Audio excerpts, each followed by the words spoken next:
So you teach women how to approach and attract a guy. So can you talk about that? That what you think women should do? Talk, if you would, about how they should approach a guy and what they should actually do. Give me some examples of how. First and foremost, it's worth saying people in general have a hard time talking to each other. People struggle with the basic interaction of walking over and saying hi.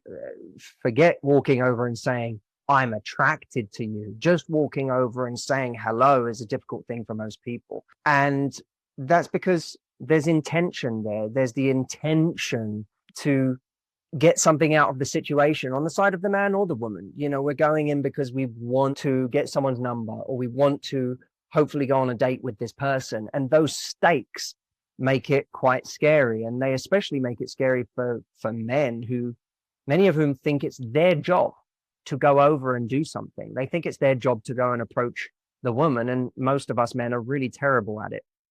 When I started out, women would say, I'm old fashioned, I don't make the move. And I would say, well, actually, there's a version of old fashioned where you absolutely were making the move. You know, when women would, whether metaphorical or literal, dropping the handkerchief in front of the guy, he had a chance to pick up the handkerchief, walk it over and say, Madam, you dropped this.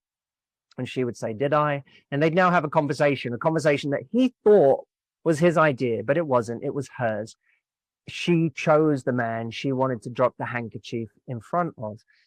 And so, you know, in the beginning, I would say to women, one of the modern ways of dropping the handkerchief would be simply to ask for a favor. You don't have to even think about it in terms of asking a favor. You know, if you ask someone to make a recommendation for you, or if you ask someone to hold your jacket for a brief moment because your hands are full and you need to give your coffees to your friends, or whatever it may be, those moments allow a guy, it's a nice little moment for him to be of service, but B, it also just gives him a license to actually talk to you.